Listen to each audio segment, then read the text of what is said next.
In the 5th year of my marriage to Julian, he brought a woman back from the battlefield. He said she was his military strategist. He wanted to take her as a co-wife. And he wanted me to arrange the wedding. A wedding was out of the question.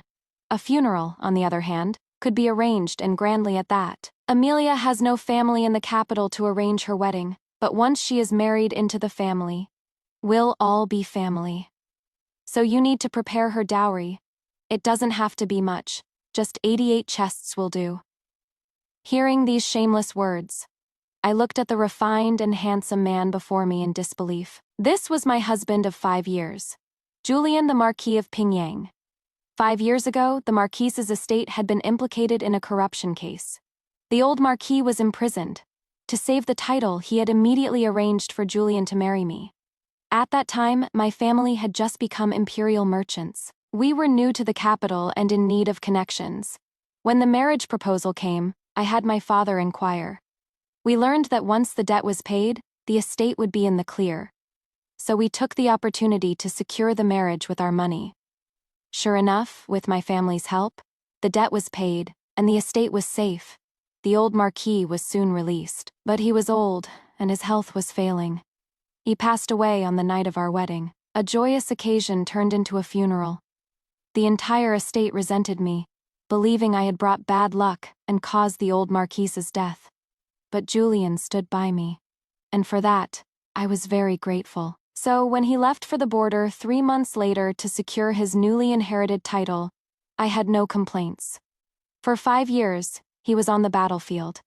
I stayed at the estate, served my mother-in-law, managed the household, and used my family's wealth to send supplies to the front until he returned victorious. And with him, he brought back a woman, the Amelia he had spoken of. He said she was his military strategist. He said she had been with him for 5 years, and he wanted to take her as a co-wife. Before I could even recover from the shock of his words, I heard him tell me to prepare her dowry. I asked again, in disbelief, "You want me to prepare Mrs. Dowry?" What did he think I was, some kind of doormat? Preparing a dowry for my own husband's concubine. Did he even hear himself? He nodded. Not just her dowry. You also need to prepare the betrothal gifts I will give her. And make sure it is not too shabby. We can't let her feel slighted. Just go with the grandest procession. For the first time, I wondered if my judgment 5 years ago had been flawed. How had I been so blind as to marry such a beast? Although he was handsome, how could a person be so arrogant? I couldn't help but ask, "So, you want me, the mistress of the house, to pay for you to take a concubine with a grand procession?" The moment I said the word, concubine, the woman named Amelia's face darkened, but before she could speak, Julian snapped at me. "What are you talking about?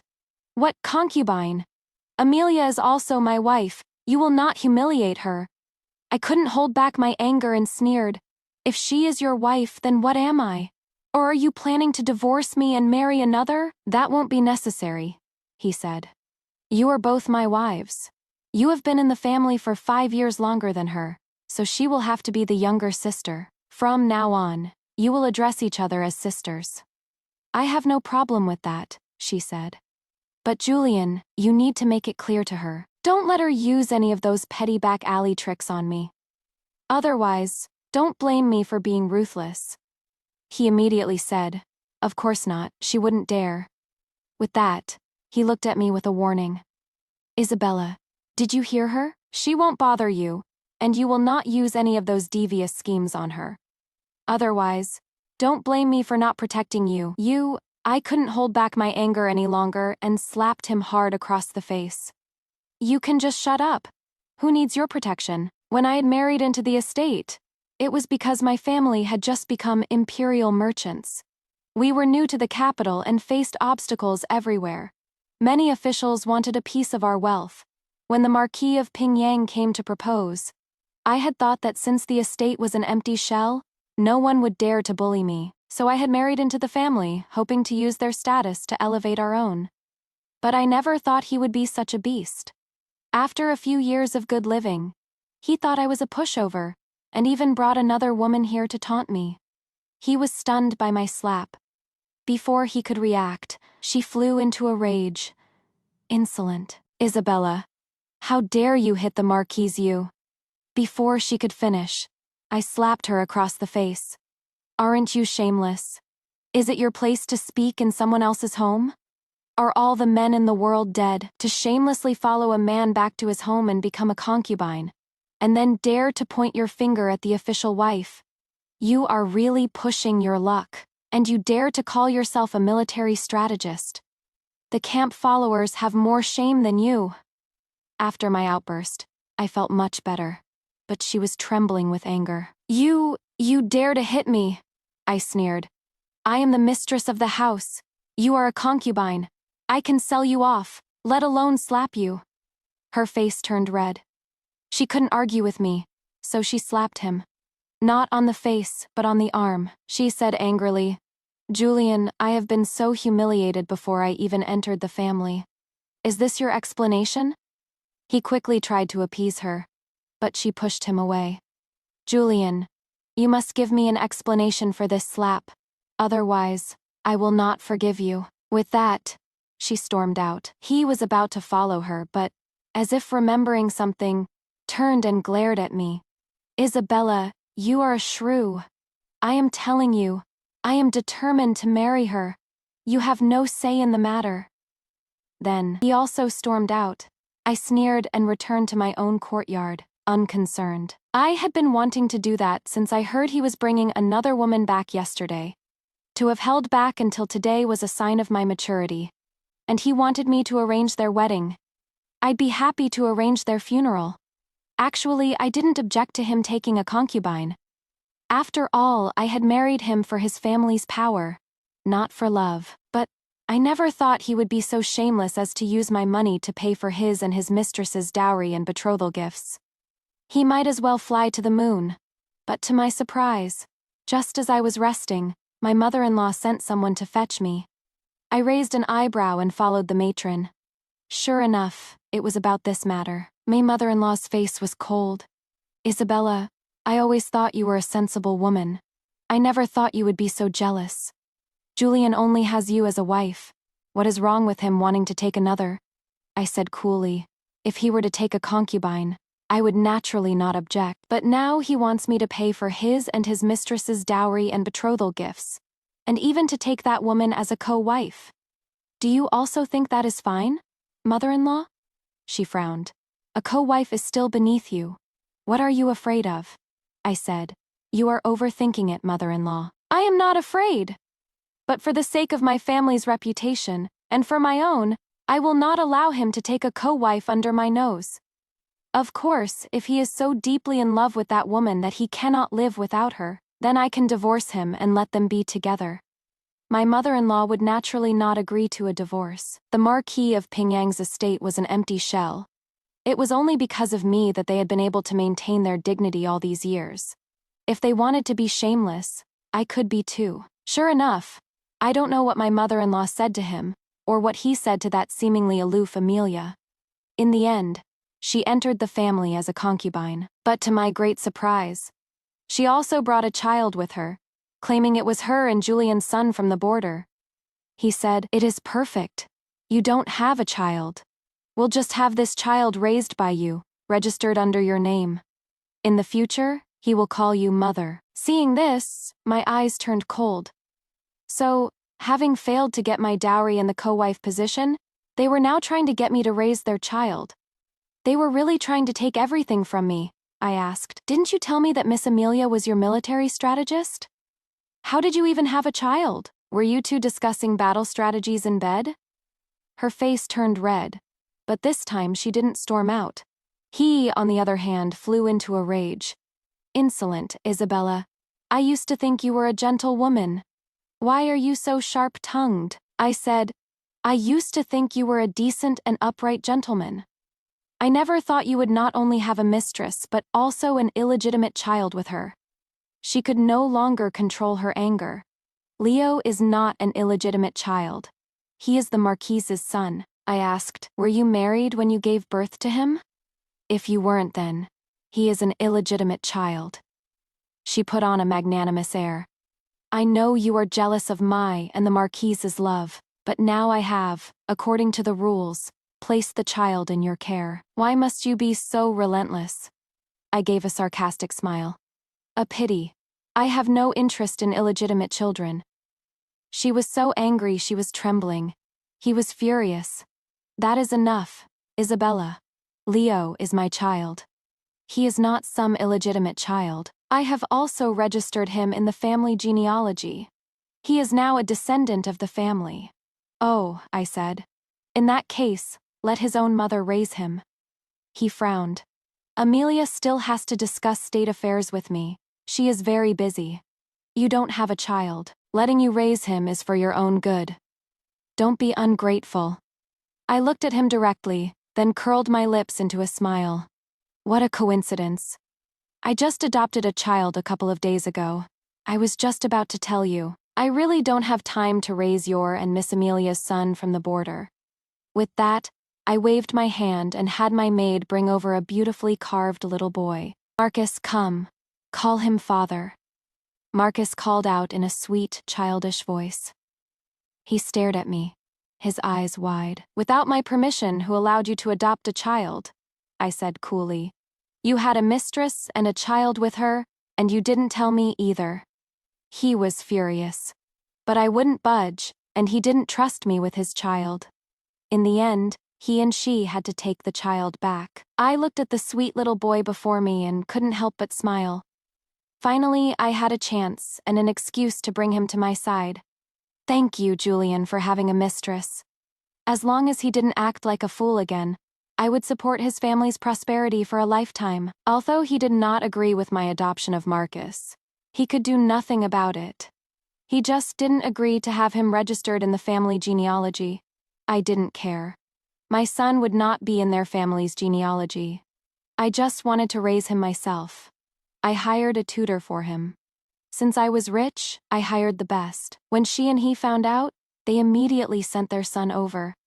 I thought that the adults' problems shouldn't involve the children, but I never thought that their son had already been spoiled by them. He couldn't stand my son. On the way from school, he pushed him into the lake. Luckily, his attendant found him in time and saved him. When I arrived, their son was standing on the bank, a sneer on his face. But when he saw me, he instinctively took a few steps back.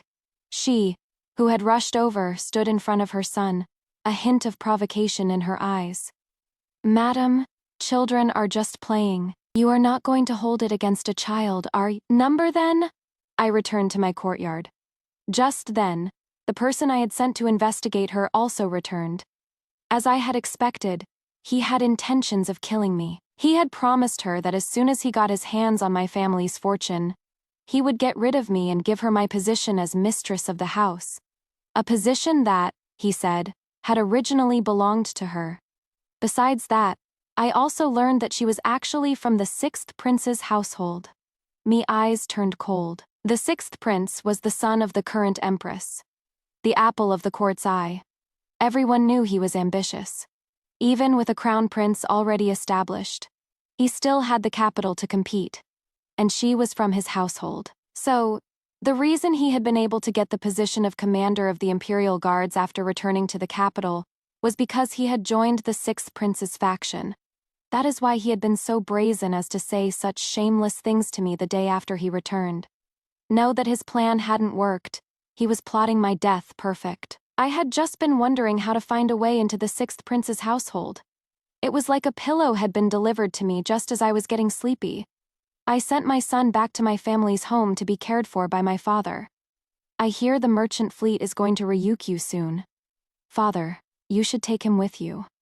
My father's face changed. Isabella, are you going to make a move against the 6th prince's household? I smiled. Don't worry, father. I won't lose. He looked at me. Isabella, it has been 6 years since he died. Why do you have to keep investigating? Wouldn't it be better to just live a good life with your son? My smile faded. Father, it is precisely because he has been dead for 6 years, a death that is unclear and unexplained, that I must seek justice for him. He no longer tried to persuade me. He knew he couldn't. Just like when I had insisted on marrying into the Marquis of Pingyang's estate, even if it was for the sake of our family's business. with so many powerful families extending an olive branch. Why had I insisted on choosing them? I told the crown prince about her identity and, at a banquet, I cornered her and the sixth prince. His face was terrifyingly dark. The two of them had a cold war. He came to me. I was not surprised. He was a very proud man. How could he tolerate being betrayed by a woman? So I took the opportunity to coax him, to please him in every way, and finally got access to his study. I only went twice, and she had already won him back. But twice was enough. I saw the real battle reports from the border in his study, made a copy, and had it sent to the crown prince. But to my surprise, while I was investigating her, she was also investigating me. She found out that I had been betrothed to another man in Xinjiang. He came to my courtyard in a rage, grabbed my chin, and asked, "Who is this man? What is your relationship with him?" When he said the name, he, I was taken aback. He was a poor scholar my family had sponsored. He was to marry me after he passed the imperial exams. Oh no, he was to marry into my family. He was an orphan and was willing to marry into my family. He said that my father and I were his only family, and that he would definitely come back to marry me and repay our kindness. But he had committed suicide after the imperial exams. So, I didn't believe he would kill himself. This was the reason I had come to the capital and married him after my family had become imperial merchants. We were new to the capital, and my father and I had no idea how he had died. No clues, and to establish ourselves in the capital, we had to find a foothold quickly. When the Marquis of Pingyang's estate came to propose, I had married into the family. I had thought that if they treated me well, I could take 10 or 8 concubines for him in the future, and let him have a large family. Who would have thought he would be such a beast?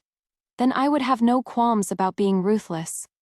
After I came to my senses, I pushed his hand away and said coolly, "Since you've already found out, you should know that he is already dead." Why? But he still stared at me with dark eyes. "Then is your refusal to consummate our marriage also related to him?" I was taken aback again. I never thought he would think that. Yes. We had not yet consummated our marriage. 5 years ago, because his father had died on our wedding night, we were in mourning and could not. 5 years later, he came back with her, and I was unwilling. Until recently, when I had pretended to reconcile with him, I had still not consummated the marriage. When he asked, I would use her as an excuse. Dirty man like him, I was unwilling to touch. Although, I was not much better. I had been in love with another man, and had even had a taste of passion. But I had been good to his family all these years, not to mention that it was my family who had paid off his family's $1 million debt. Otherwise, where would his family be now? I used her as an excuse again. He was so angry he was trembling. But in the end, he said nothing. After this, he wanted to make her a co-wife. I knew it was useless to stop him at this point. As long as it didn't cost me any money, I didn't stop him. As a co-wife, she was very arrogant. She wanted control of the household. I was just looking for a way to get rid of it. I immediately handed over the household keys and tokens, which made my mother-in-law rush over to stop me. But he said, "Mother, don't worry. Amelia was my strategist at the border. A mere marquise estate is nothing to her," my mother-in-law said anxiously. "You don't know the cost of running a household." He understood her meaning but was unconcerned. "Mother, I am now the commander of the Imperial Guards. We will not be short of money in the future, and we don't need her family's wealth." She was convinced, and even thought it made sense. But the next day, he was carried back from court. It turned out that at court, the crown prince and several generals had accused him of taking credit for their military achievements, and not reporting their merits truthfully. This caused a huge uproar in the court. The emperor was furious, suspended him from his post, and had him flogged 50 times. If it weren't for the 6 princes pleading, it is uncertain if he would have even made it back to the estate alive. But even so, he was still flogged 20 times and was seriously injured. He was bedridden for half a month before he could walk. The first thing he did was come to me, perhaps because of his injuries. He looked very gloomy. He asked, "Did you sneak a look at my battle reports in the study? Was it you who spread this to the crown prince's palace?" I looked at him in surprise. Were your battle reports in the study? Although he suspected me, he had no proof, and he didn't believe I had such abilities. This time he had come to ask me to take over the household affairs again. Besides the fact that she had discovered that the estate had very little money after she took over. It was also because his injury had cost the estate a lot of money. Good medicine is expensive and it requires money. I knew what he was up to, and of course, I was unwilling to agree. I said, since Miss Amelia wants to be in charge, then the household should be her responsibility. His face was ashen, and he gritted his teeth. Since you are married into my estate, you are the lady of the estate, and your dowry naturally belongs to the estate. If you won't manage the household, then hand over your dowry. I gave a sarcastic smile. You really have the nerve to say that. Even the poorest merchant family would not stoop to taking someone's dowry. He said coldly, we are a family. We prosper and fall together. Isabella, if you hand it over willingly, I will still consider you the lady of the estate. I looked at him. My eyes filled with a cold chill. You have just been reprimanded by the emperor. Are you really willing to have the story of you taking your wife's dowry spread? If you want to take it by force, then don't blame me for being ruthless. In the end, he was afraid I would make a scene, and that his reputation would be damaged, so he didn't dare to take it by force. But I was curious why he would suddenly be so shameless as to ask for my dowry. It wasn't until the sixth prince came to the estate and asked to see me and him that I finally understood. It turned out that after the beginning of summer, there was a flood in the south. The court needed to provide disaster relief, but the treasury was empty, so they wanted my family to contribute. The sixth prince said, I hear your father has recently gone to Ryukyu, and all of your family's affairs are now handled by you, madam. I have pleaded with my father and have gotten him to forgive Julian's crime on the battlefield. But I hope that your family can help the court in this time of crisis. I looked at the sixth prince before me. His name was Philip. He was the most beloved prince of the Great Zhou. This was actually the third time I had seen him. In the second year of my marriage to Julian, I had found out that another man had had dealings with one of his followers, who had previously been in the Hanlin Academy. He was now an official in the 6 ministries. When I sent someone to find that official, he claimed not to know the man and even had my messenger hunted down. So I didn't dare to approach him openly. I was from a merchant family, and even though I had married him, many of the noble ladies in the capital still looked down on me. So I received few invitations to banquets and had few opportunities to see the sixth prince. But it didn't matter. I had time in the past 5 years. I had found out he had died at the hands of one of the sixth prince's followers. But although he was the one who did it, the matter was still strange. Why would he want him dead? They had no grudge. The sixth prince looked at me. Madam, why are you looking at me like that? His words sent a chill down my spine and I immediately came to my senses. Your Highness, forgive me. I was just moved by your benevolence. I immediately stated my position and agreed to donate. It had nothing to do with him or Julian. It was for the innocent people of the South. This made him very happy, and he didn't pursue the matter of my staring. After sending him away, I went to the study in the estate and met one of the tutors I had hired. He was very thin, and his loose robes made him look ethereal. But he walked with a limp. When I had hired him, both he and my mother-in-law had been against it, but I was the one paying, so they had no say. I asked, did you recognize anyone, Mr. Wang? He looked up, and his eyes were like those of a withered old man. He said, so he is the sixth prince. He did indeed once admire my writing. With that, I finally understood the death of my love. He had committed suicide after failing the imperial exams. But upon investigation, he had died at the hands of one of the sixth prince's followers. And the man before me had also failed the imperial exams that year. Like him, he had also been targeted for assassination after the exams. But he had been lucky and had only lost a leg. Why kill them?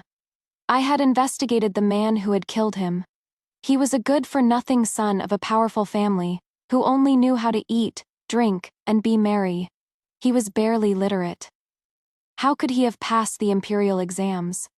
So, my love had died because of cheating in the imperial exams. More specifically, because of the sixth prince's ambition to seize the throne. My donation for the flood relief solved the court's urgent need, and also earned the emperor's forgiveness for Julian's mistakes on the border. For this, he was very grateful to me. I said coolly, I hear that Minister Shu is in charge of the disaster relief this time, but since our family provided the money, such a good opportunity, why wasn't it given to you, Marquise? He thought I was genuinely concerned. His face was not very good, but he still said, It is fine. I will be in charge of the upcoming autumn exams. I raised an eyebrow. This is a good opportunity. You must seize it. The autumn exams were held every 3 years. It was through the last one that I had discovered the cheating, and now the sixth prince's ambition was becoming more and more obvious, and he was openly competing with the crown prince in court. He had lost a lot of his men in the military after his last setback. My donation had brought him back into the emperor's good graces. Now, with such a good opportunity, he would definitely not let it go. Good, as long as he wouldn't let it go. As September approached, scholars from all over the country flocked to the capital for the autumn exams. They were all talented men from their respective regions, and many of them sought out their connections in the capital. The matter of him being in charge of the exams was originally a secret, but lately, the Marquis of Pingyang's estate had been unusually lively. Since I had not agreed to take over the household management, the task had fallen to her. So, she had been very busy lately, and with her cheerful and optimistic personality, she had quickly befriended the visiting scholars. Just as she had sent off a group of scholars, she saw me and raised an eyebrow. It seems that sister knows she is not capable of entertaining the distinguished guests of the capital, and that is why she is unwilling to manage the household. You do have some self-awareness. I couldn't be bothered to argue with her.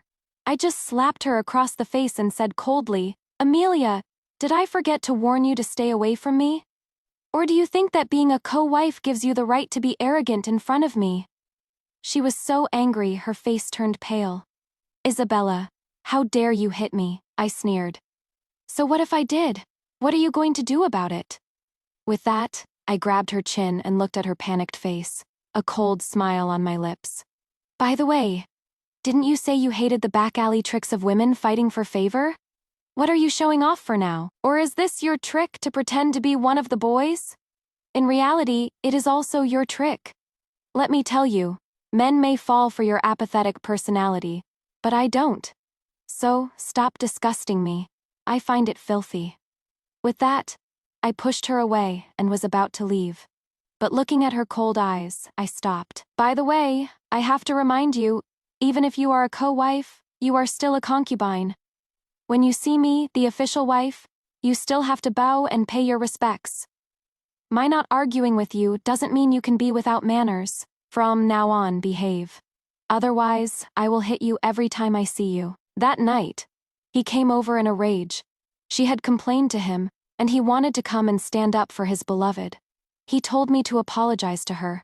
I gave a sarcastic smile and turned my head. If you have a problem with your brain, Marquis, you should go to the Imperial Hospital and have a good look. Don't come here and act crazy. Otherwise, if word gets out, I am afraid the sixth prince will not feel comfortable leaving the autumn exams in your hands. He was stunned for a moment. Are you scolding me? I smiled. It seems the Marquise is not as stupid as I thought. Or do you really think that a co-wife can be compared to the original wife? His face was gloomy, but he was not that stupid.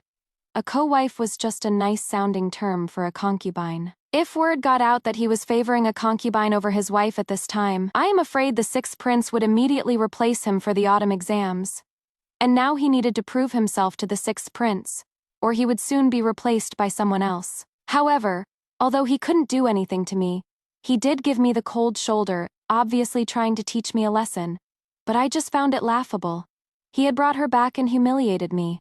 The reason I hadn't asked for a divorce was because I wanted to be a widow and give him a grand funeral. Why would I care about his favor? As the autumn exams approached, I looked at the list in my hand and my gaze fell on a scholar with the surname Jiang. If I remember correctly, this person was her brother. He was also taking the imperial exams. This was the reason she had been so arrogant in front of me. If her brother passed, Her status in the estate would be far above that of a merchant's daughter like me. But her brother was just a good-for-nothing rogue. How could he have come to the capital to take the metropolitan exam? How did he get this qualification? Just as I was wondering, a scholar beat the drum of grievance. He accused someone of cheating in the exams. The reason was that he suspected a certain candidate from Zhangzhou, Zhang Huaizhou, had stolen his qualification to take the exam. This news shocked the entire capital and the circle of scholars. No one thought that someone would be so bold. The person in charge of the exams, Julian, immediately launched an investigation. But the matter had already spread throughout the examination hall. That young Master Jiang was indeed not very talented. The one who had accused him was from the same hometown and knew his academic record well. The matter of him stealing someone else's qualification to take the exam was probably a sure thing. He had no choice but to have him imprisoned and ordered a thorough investigation into whether he had taken someone else's place and how he had gotten the qualification. Hearing this news, I was very pleased. The imperial exams should be the fairest thing in the world. It should not, and cannot, be a place for some people to take shortcuts. As soon as he returned to the estate, she knelt on the floor. "Marquise, Marquise, please save my brother. Save him." He didn't mean it. Then he kicked her hard. "Your brother, that bastard, has done such a bold thing, and you dare to plead for him. Go back and reflect on your actions." He immediately ordered someone to drag her away. But how could she stand him hitting her? She threw herself at him. "Julian, you beast! You dare to hit me! What right do you have to hit me? You said you would love me for the rest of your life. Now you make me a co-wife and you hit me, I'll fight you."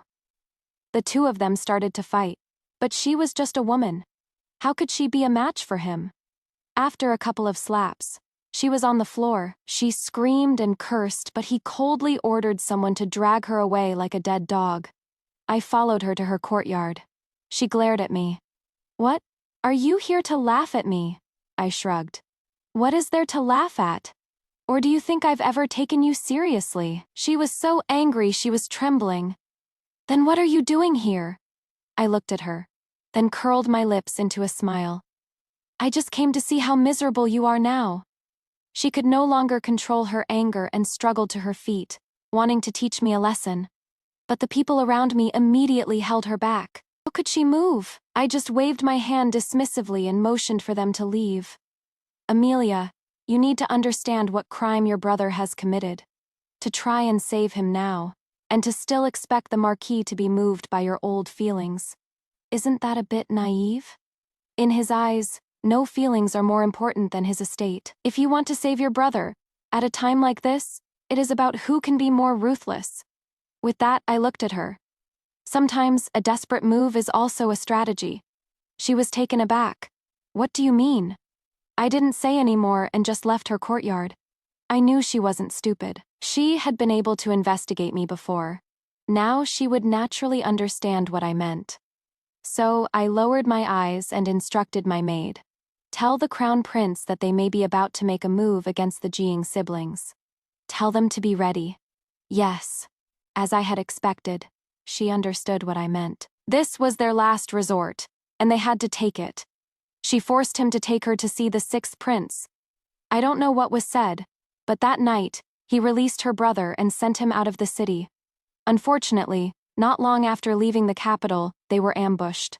When I heard this news, I had just saved her from being pushed into a lake and nearly drowned. She was still soaking wet, shivering all over. When I told her what had happened, she suddenly looked up. "What? What about my brother?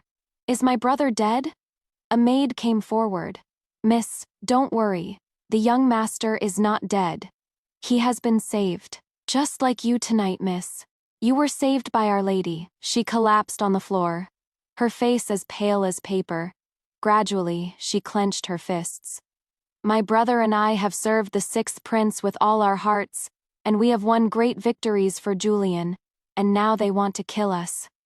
They are so ruthless." I gave her a cloak and said, "For the sake of us both being women, I will save you this once, but whether you can live in the future is up to you." As I had expected, she and her brother beat the drum of grievance. The two of them exposed the matter early the next morning. Her brother's qualification for the exam had been arranged by the sixth prince and Julian. Besides her brother, there were many others. These people would definitely pass the autumn exams, just like in the past 3 exams. This caused a huge uproar in the court. Everyone was smart and naturally understood what she meant. She was telling everyone that there had been cheating in the past 3 autumn exams. The emperor was furious and ordered the exams to be postponed and a personal investigation. And when she and her brother had exposed the matter, someone had tried to kill them on the spot. Luckily, the crown prince was prepared and saved them, and arrested the would-be assassin. Under heavy torture, he confessed that he was one of the sixth prince's men. With that, the matter was clear. I heard that the emperor had reprimanded the empress in the palace, and had her confined. At the same time, he issued an edict to have the sixth prince confined to his residence. The Marquis of Pingyang's estate was also placed under house arrest and investigation. My mother-in-law coughed up blood and fainted on the spot. It was clear the emperor suspected that the estate was involved. Once it was found out, the estate's title would likely be revoked. I gave a sarcastic smile. The emperor is so fond of the sixth prince. Across from me sat a man with a gentle face. He said, "Don't worry. I will surely bring justice to the scholars who have been wronged all these years." He looked at me. "But after this is over, what do you want?" I looked at the crown prince across from me and said, "I want the Marquis of Pingyang's estate to be surnamed Isabella." The crown prince raised an eyebrow. "As you wish." I raised my teacup and toasted him. For all these years, I had secretly supported the crown prince, who had been repeatedly suppressed by the empress and the sixth prince. But after this, the crown prince became more assertive. He insisted on investigating the cheating in the imperial exams. But it was clear that the emperor wanted to let his most beloved son and the empress off. This angered the emperor, but the crown prince still thoroughly investigated the past 3 exams. In the past 3 exams, over 100 people had cheated. Some of them had risen quickly and were already high-ranking officials. These people were spread throughout the important cities of the Great Zhou and key positions in the capital. When the list was presented to the emperor, his face was gloomy. After a silent night, he personally issued an edict to investigate the over 100 officials. At the same time, he issued an edict to demote the sixth prince to a commoner, and to confine him to the imperial tombs, not to be released without an edict. This angered the empress and the sixth prince. That day, the empress invited all the officials' wives to the palace and never came out. I did not go, finding an excuse to decline. But that night, Julian, who should have been in prison, somehow got out and took me hostage to the palace. Only then did I know that the empress and the sixth prince had rebelled. He took out a document and told me to transfer all of my family's wealth to his name. He said, "If you are sensible and sign, perhaps I will still let you be the lady of the estate." "Oh," I said, and signed. Although he was surprised, he happily took it and put me with the other officials' wives, saying, "You will be safe with them." Then he rushed out, ready to follow the sixth prince and win a great reward. What can I say? I wish him success. But obviously, that was not possible. The crown prince was already prepared. He immediately arrested the empress and the sixth prince. This also made the emperor completely disillusioned with them. He left the matter to the crown prince to handle. When he was arrested, I was released with the other officials' wives. Seeing me, he shouted desperately, "Isabella, Isabella, please save me, save me." I looked at the captured him and took a step forward, calling out to him. He was instantly excited. "Madam, madam, are you here to save me?" "That is great. Please save me." He was so excited that he didn't even notice why these people would stop just because I told them to. "Shh," I said, signaling him to be quiet. Then, I took the document from his sleeve and tore it to pieces in front of him. He was stunned for a moment, then immediately said, "Yes, yes, tear it up, and then give the money to the crown prince. He will definitely let me go. He will definitely spare my life." I looked at his naive expression and couldn't bear to deceive him any longer. "Marquise, aren't you curious why these people listen to me?" He finally sobered up, his face pale. What do you mean? I patted his cheek and said, of course, because my family is actually on the crown prince's side. Oh, by the way, I was the one who saved Amelia and her brother. A pity, the sixth prince, and he hated them to the core. Even after being imprisoned, they had them tortured to death in prison. He stared at me, his eyes wide, as if he had finally understood everything. It was all you. It was all you! You venomous woman! Who ruined me! You venomous woman! Why did you do this? I smiled. I've already been called a venomous woman. What other reason could there be? I said rudely. Because you are stupid. Originally, I wanted to have a good life with you, and let you have many children. But I never thought that as soon as you had a little success, you would treat me like a fool, and even try to kill me. In that case, other than fulfilling your wish, what else could I do? I couldn't just wait until you really plotted my death and then think about being reborn. I have never believed in any of that rebirth nonsense. If you have a grudge, it is better to get revenge on the spot. He struggled desperately, wanting to kill me, and kept calling me a venomous woman. Unfortunately, he was held tightly and was soon dragged away like a dead dog. After this, the emperor, in a fit of rage, coughed up blood and fainted. When he woke up, his health was much worse, and he let the crown prince handle the matter. After the crown prince had eliminated the empress and the sixth prince's faction, he, as we had agreed, passed the title of Marquis of Pingyang to my adopted son, Marcus. Oh, right. I forgot to mention, Marcus was the child I had had with another man when we were overcome with passion. He now has my surname, Isabella. When my mother-in-law found out, her already paralyzed body gave out, and she was gone in a few days. I held a grand funeral for her, Julian and Amelia. A family should be together. As for the child they had left behind, Leo to kill him. I really couldn't bring myself to do it to a child. After thinking about it, I had the merchant fleet take him with them and gave him away when they passed through India. As for what happens to him after that, I can't do anything about it. Let fate decide. A month later, I took the real list of successful candidates from the autumn exams 6 years ago to his grave and burned it for him. I caressed the name on the tombstone and said, Did you see? You passed. You really passed. Not only did you pass, but you were first. The top scholar. The top scholar you said you would become the top scholar and support me and my family. You are so promising. You really did become the top scholar. My how amazing are you? Did you see, you are the top scholar of the dynasty. As I said this, my eyes welled up, and tears streamed down my face. I remembered the my father had brought back when I was 10. Although he was poor and an orphan, he was a very diligent student. Through winter and summer, he never missed a day. My father only had me, so I was spoiled and carefree as a child. I would often pester him to play with me and not let him study. He loved to study, but he never refused me, nor did he ever resent me. He would just obediently play with me and then secretly stay up late to catch up. When I found out later, I told him not to work so hard.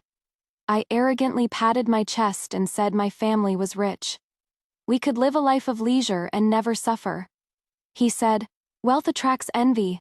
I can't let your father bear it all alone. He said he would become the top scholar, become an official, support my family, support me, so that I could live a life of leisure. But I didn't wait for him to come back. Instead, I received the news of his death. The death of one was nothing. My father and I didn't take it seriously either, but we both knew that his death was suspicious. He didn't even care that people called him a gold digger who had abandoned the dignity of a scholar. He was even willing to marry into my family to put me and my father at ease. How could he have committed suicide over a mere failure in the exams? My although poor, was not insecure. He would not have committed suicide. Suddenly, a small hand reached out and wiped my tears. Mother, what is wrong? Did someone bully you? And who is this man buried here? I looked at the sweet little Marcus beside me, wiped my tears, and took his little hand. Come, Marcus, kneel down and kowtow to him. He is your biological father. Marcus was surprised. So he is my daddy. Then he obediently knelt down and kowtowed 3 times. Daddy, I am Marcus. Mommy and I have come to see you. I smiled. Did you see? I have avenged you. And I have brought our son to see you. You don't have to worry about me anymore. I will live a good life with our son, for both of you.